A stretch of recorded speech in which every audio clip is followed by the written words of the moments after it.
Ciao a tutti! Avete mai pensato di fare il kebab verticale a casa? E se vi dicessi che con il maiale viene ancora più buono? Oggi vi porto nella mia cucina per una sfida epica: ricreare il vero spiedo professionale nel forno di casa. Vedremo insieme come marinare la carne per renderla saporita, come montare lo spiedo e soprattutto come fare la pita artigianale per accompagnare il tutto. È più semplice di quanto pensiate, ma ci sono dei piccoli trucchi che fanno tutta la differenza. Siete pronti? Allacciamo i grembiuli e cominciamo! Iniziamo con preparare la marinatura la sera prima dell'esecuzione della ricetta finale.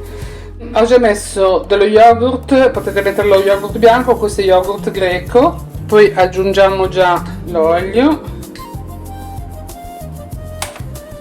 il succo di mezzo limone spremuto, ci schiacciamo dentro le spicche d'aglio, lo potete anche grattugiare con una grattuggina, o schiacciato o grattugiato.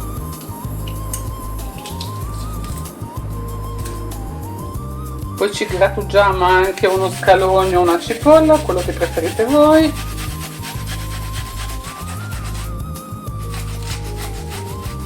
Poi adesso aggiungiamo tutte le spezie. Mettiamo 3 cucchiai di sale, 3 cucchiaini, scusate, di sale. Poi mettiamo 3 cucchiaini di paprika dolce, belli pienotti se vi piace. Poi mettiamo un cucchiaino di origano, va bene anche questo qua naturale grossolano che abbiamo noi, tanto serve solo per marinare la carne. Un cucchiaino di cumino. E infine il coriandolo in polvere, pepe nero, e poi si mescola bene la marinatura.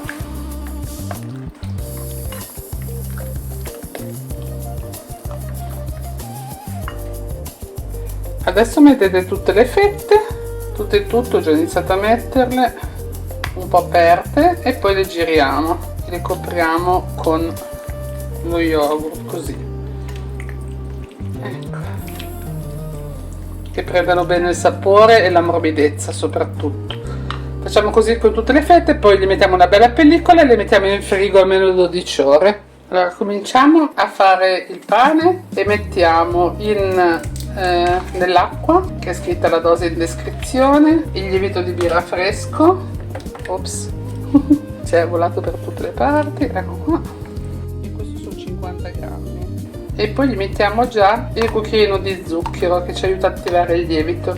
Mi raccomando, l'acqua tiepida, Ora mescoliamo e facciamo attivare il lievito per 2-3 minuti. Intanto mettiamo la farina nella planetaria, mescoliamo bene finché lo sentite resistere sul fondo e poi è pronto quando non sentite più resistenza. Ora prepariamo la planetaria col gancio. Allora, la farina in planetaria, adesso ci mettiamo anche tutta l'acqua con lievito, tutto insieme, poi abbassiamo e facciamo partire piano piano a 1 di velocità per 3 minuti. Ora che sono passati 3 minuti mettiamo giù il sale, tutto, e lo mettiamo a velocità 2 per altri 3 minuti. Adesso mettiamo a filo l'olio, un po' alla volta, un pochino.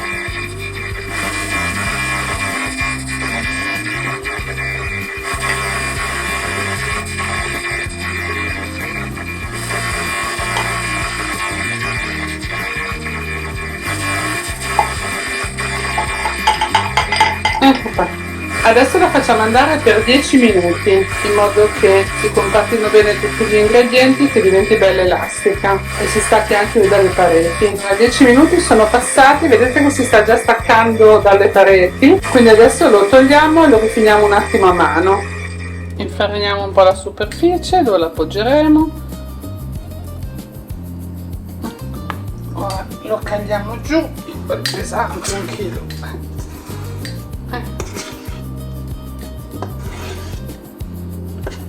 Eccolo qua. Adesso lo lavoriamo un pochino, poco, deve restare elastico ma non appiccicoso, quindi finché si appiccica non va bene, quando smette di appiccicarsi è perfetto. Ecco qua, guardate, già va già meglio adesso, siamo già, vedete, non si appiccica già più, perché tutte le volte non è uguale la farina, il dosaggio va bene, però dipende dalla temperatura esterna, dalla temperatura della cucina, dalla temperatura esatta dell'acqua. L'abbiamo messa tiepida ma non è sempre uguale, quindi fate molto a tasto, quello che capite a sensazione. Ecco, io sarei già a posto così, vediamo se tira dell'altra farina, ma lo mettiamo in una ciotola. Ogliatela bene la ciotola prima, ancora un po' più ciccosino qua, guarda, vi facciamo fare un altro passaggio, facciamo tirare su tutta la farina, così meno da lavorare dopo a pulire. Tenete sempre dalle dosi, quando ci sono le dosi di farina e acqua, un po' di farina di riserva per sicurezza. Una bella palla di 1 chilo di farina e la mettiamo in ciotola ogliata a lievitare tutta notte. Oltre alla ciotola ogliata anche la superficie, anche se la coprite. Ecco, benissimo, adesso la copriamo e la mettiamo in frigo. Allora, travasiamo un attimo in un tegamagliato la pasta. Adesso siamo a mattina, si sente nella mia fantastica voce appena sveglia. Allora, volevo farvi vedere com'è diventato l'impasto. Guardate qua, sta già crescendo in frigo, devo metterla fuori adesso, quindi crescerà ancora, per cui la metto subito dentro a un contenitore più grande, questo, mettiamola giù, ecco qua, la copro e la continuo a far lievitare a temperatura ambiente, deve stare almeno una quarantina di minuti. Adesso che è cresciuta tanto, è più che raddoppiata, la mettiamo sul piano di lavoro, piega, ecco. Non dobbiamo lavorarla tanto, cerchiamo di lasciarle umide e creiamo dei panetti più o meno delle stesse dimensioni.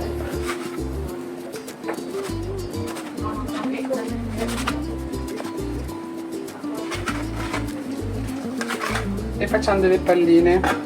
Girate così, la prendete e girate tutto verso il centro sotto e poi dobbiamo cercare di dare ancora un 15 minuti di riposo, quindi le mettiamo a riposare su un canovaccio, faccio vedere, qua così, un po' distanti, e poi dopo le ricopriamo 15 minuti, non tanto di più. Facciamo così con tutte,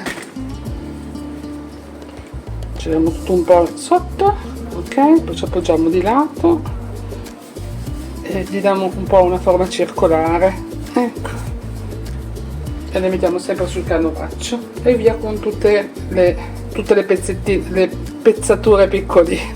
Giriamo verso il centro, vedete, porto tutto sotto in centro per cercare di dargli la forma tonda. Questo ci agevolerà dopo quando dovremo stendere la mano, perché non si utilizza il mattarello per stendere la mano e per stendere il pane pide. Non saranno tutte grandi uguali, ce n'è una un po' più piccolina, ma quella più piccolina la mangio io perché è farina 00, troppo glutine e con anche il diabete non va bene, troppa quantità. Le altre sono tutte più o meno abbastanza simili dimensioni. La spingete sotto utilizzando le dita per dargli questa forma un po' tondeggiante sopra a cupola, poi la mettete sul piano così e gli date la forma un po' tonda, come se fosse un tovagliolo che gli piegate ogni nuovo angolo che si forma in dentro verso il centro, vedete, così. Ecco, poi diventa più tonda, si infarina, perché tanto dopo ci serve per lavorarla, e gli lasciate questi 15 minuti di tempo di riposo che sono necessarissimi per la maglia glutinica, no? Non tanto tempo, bastano 15 minuti. Adesso le copriamo con uno strofinaccio pulito, così, e le lasciamo riposare il quarto d'ora che dicevamo. Ecco fatto. Adesso cominciamo una alla volta a stenderle a mano. Prendiamo questa qua, vedete che si è già quasi, non dico raddoppiata, ma quasi. Teniamo la parte bombata al di sopra e cominciamo a schiacciare. Schiacciamo solo il centro con le dita facendolo roteare. Non utilizzate il mattarello, sennò poi non si gonfia in forno. E lasciate allora al centro circa uno spessore di 5-6 mm. Il bordo invece lo lasciamo di 1 centimetro, 1 centimetro e mezzo. Questo aiuterà a gonfiare poi in forno. Solo con le dita, perché facendo così noi stiamo spingendo l'aria dal centro verso il bordo, appunto. Ecco, 15-20 cm di diametro, non tanto largo.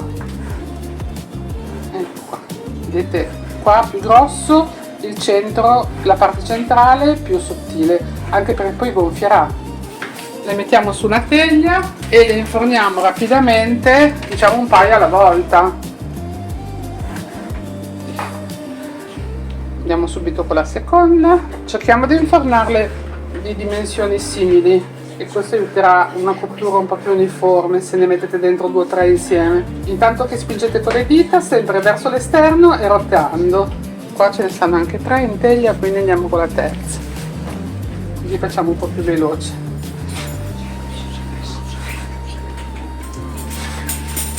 Faccio vedere, ne ho preparate 3, si vedono? Sì. Adesso le mettiamo in forno. Forno statico alla massima temperatura 3 minuti. Andiamo avanti con preparare gli altri. Ecco, allora adesso le mettiamo qui.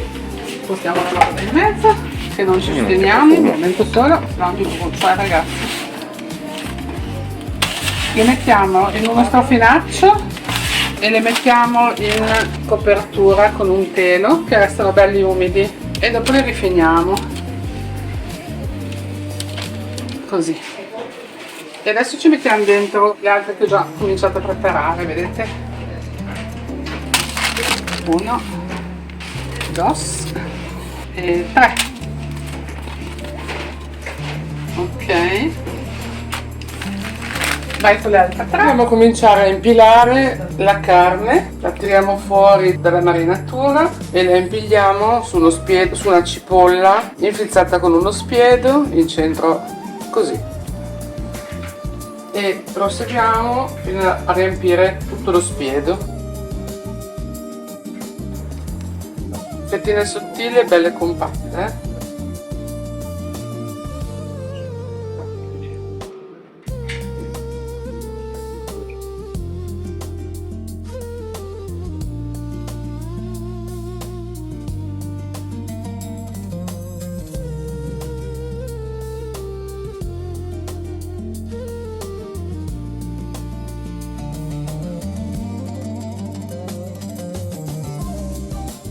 Adesso lo mettiamo in forno a forno statico 170 gradi e poi ogni oretta lo andiamo a vedere. Quando comincia a bruciare le parti esterne un pochino cominciamo a tagliarlo in verticale. Adesso che comincia a farsi le prime parti bruciatine, prima di bruciare del tutto cominciamo già a tagliare tutti i bordi, così vanno in basso nella teglia e dopo giriamo la teglia così la vedete da tutti i lati, raschiate praticamente tutto il bordino, così, ecco. Così dopo le parti bianche che sono rimaste bianche dentro faranno di nuovo l'effetto crispy. Andiamo. Praticamente si taglia da solo, basta appoggiare il coltello sopra, vedete, va giù così molto semplicemente. Lo pareggiamo tutto e poi lo rimettiamo in forno a finire le parti in mezzo. Ecco, anche qua su, bene. Adesso andiamo in forno col resto. Ecco, allora la carne è tutta bella cotta, brustolita, tagliata volta per volta. Abbiamo fatto un po' di salse d'accompagnamento, una salsa allo yogurt tipo tzatziki con aglio e cetriolini, peperoni, anche questo con l'aglio, pomodoro fresco, la cipolla che era con la carne, insalata da mettere in mezzo, cipolla cruda che non può mancare e poi abbiamo fatto anche i panini. Vedete che ha fatto la tasca, cioè ha fatto praticamente, sono gonfi, noi la tagliamo per trasversale qua e si mette in mezzo la carne. Adesso lo appoggio perché mi sto ustionando. Buon appetito a tutti. Mettiamo un po' di insalata. Il pinetto è 8 milioni. Due, Farina. un po' di Cosa sei? pomodoro. Ok, basta, va, mettiamo un po' di peperone, dov'è? Ce la fa freddo, usiamo questo. Il peperone sta bene anche crudo, però a me piace questo cotto. E un po' di cipolla. Cipolla cruda. E la cicciona. Ecco qua. Oh vai. È super La gonfio. salsa non ce la metti? Buona. Ah, la salsa, bravo! La salsa tzatziki. Quella, cioè che poi non è proprio una tzatziki, comunque a base di yogurt, aglio e Ce n'era un cetriolini. pochino anche a me. Perfetto. Buon appetito a tutti ragazzi. Cheese. Cheers. Vado? Sì. Che faccio? Mangio? Ciao, sì sì.